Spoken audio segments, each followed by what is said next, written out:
بسم اللہ الرحمن الرحیم۔ السلام علیکم دوستو ایران نے امریکہ کی دم پر پیر رکھ دیا ہے۔ ایران اور امریکہ کے درمیان جو مذاکرات چل رہے تھے ان پر اب ایک بہت بڑا سوال کھڑا ہو گیا ہے۔ ایران کے وزیر خارجہ کی طرف سے واضح اشارہ آیا ہے کہ اب بات آگے بڑھنے کا انحصار ایک بڑی شرط پر ہے۔ کہا جا رہا ہے کہ جب تک ایران کے $100 ارب کے منجمد اثاثے واپس نہیں کیے جاتے تب تک مذاکرات کی میز پر واپس نہیں آئیں گے۔ یعنی دوستو بات صاف ہے، اب ایران کسی کے دباؤ میں آ کر بات نہیں کرے گا۔ پہلے اس کے پیسے واپس کرو پھر بات ہوگی، ورنہ مذاکرات کا دروازہ بند سمجھو۔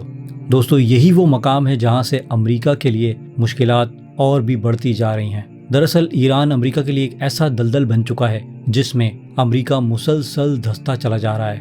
جتنا زیادہ امریکہ اس معاملے میں آگے بڑھ رہا ہے اتنا ہی زیادہ اس کے لیے نقصان بڑھتا جا رہا ہے۔ آج یہ بھی کہا گیا کہ امریکہ، یورپ، کینیڈا، جاپان، جنوبی کوریا اور برطانیہ جیسے ممالک کے جہازوں کے معاملے پر بھی ایران سخت موقف اختیار کر رہا ہے۔ اصل مسئلہ یہ ہے کہ ایران کے اندر صرف سیاسی لوگ نہیں بلکہ طاقت کا اصل مرکز بھی الگ نظر آ رہا ہے۔ سیکیورٹی اور عسکری حلقے حالات پر مضبوط گرفت رکھے ہوئے ہیں۔ بہت سے لوگ سمجھتے ہیں کہ ایران کے سویلین رہنما نسبتاً نرم مزاج ہو سکتے ہیں، لیکن عملی طور پر فیصلہ کن طاقت فوجی اور سخت موقف رکھنے والے حلقوں کے ہاتھ میں ہے۔ اس لیے ایران کو کمزور سمجھنا ایک بڑی غلطی ہو سکتی ہے۔ ایران کے صدر پیشے کے اعتبار سے ایک سرجن ہیں، یعنی ایک ڈاکٹر۔ ایک ایسے شخص کو عام طور پر سخت گیر یا جنگجو مزاج نہیں سمجھا جاتا، لیکن عوام نے انہیں منتخب کیا ہے اور اب نظام کے اندر مختلف زاویے موجود ہیں۔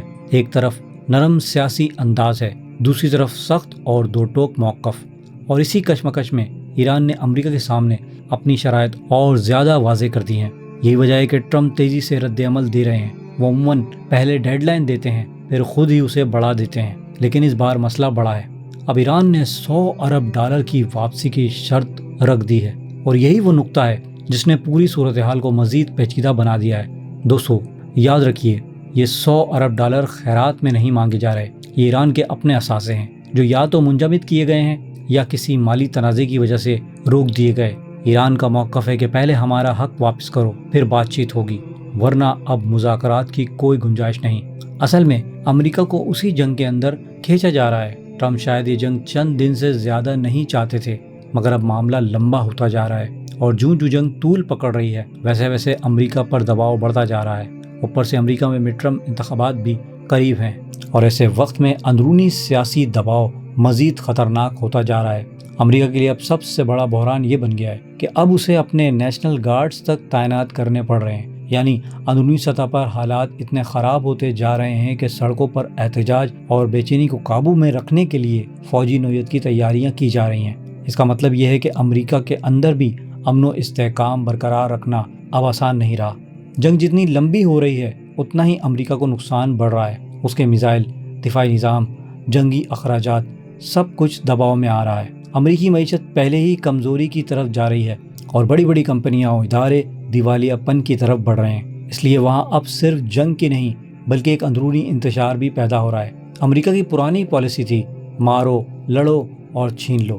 اسی پالیسی سے وہ دہائیوں تک طاقتور بنا رہا، لیکن وہ زمانہ دوستو گزر چکا ہے جب دنیا ایک ہی قطب کے زیر اثر تھی۔ اب چین اور روس جیسے بڑے کھلاڑی سامنے آ چکے ہیں، اور امریکہ کی وہ چودراہٹ ختم ہوتی جا رہی ہے۔ سوشل میڈیا نے بھی دنیا کی آنکھیں کھول دی ہیں۔ پہلے بڑی بڑی طاقتیں جو تھیں وہ میڈیا کے زیر بیانیہ کنٹرول کر لیتی تھیں، مگر اب عام لوگ بھی سمجھنے لگے ہیں کہ اصل صورتحال اصل میں ہے کیا۔ امریکہ کی طاقت اب پہلے جیسی نہیں رہی۔ جب یہ نئی جنگ شروع ہوئی تو کئی سرمایہ کاروں نے اپنا پیسہ نکال کر چین کی طرف منتقل کرنا شروع کر دیا۔ اب امریکہ کے سامنے دو بڑے چیلنج ہیں، ایک اپنے ہی عوام کا غصہ اور احتجاج جسے وہ ایجنسیوں کے ذریعے دبانے کی کوشش کرے گا، دوسرا چیلنج چین اور روس کا بڑھتا ہوا اثر ہے۔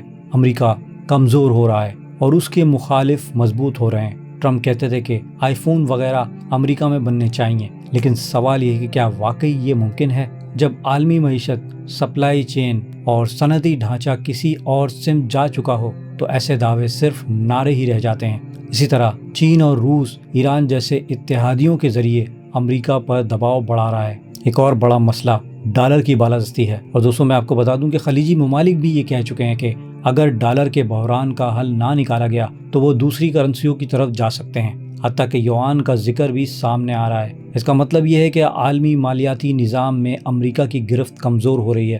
اب صورتحال یہ ہے کہ امریکہ ایک ایسے دائرے میں پھنس چکا ہے جہاں سے نکلنا آسان نہیں۔ ایک طرف جنگ، دوسری طرف معیشت، تیسری طرف اندرونی انتشار اور چوتھی طرف عالمی سطح پر اعتماد کا بحران۔ جس طرح آپ دریا میں رہ کر مگرمچھ سے نہیں لڑ سکتے، اسی طرح امریکہ بھی ایسے محاذوں پر بیک وقت کامیاب نہیں ہو سکتا۔ ایران اور یمن کے ساتھ محاذ آرائی نے امریکہ کو ایک خطرناک موڑ پر لا کھڑا کیا ہے۔ اب ایران کہہ رہا ہے پیسے دو گے تو بات ہوگی، ورنہ نہیں۔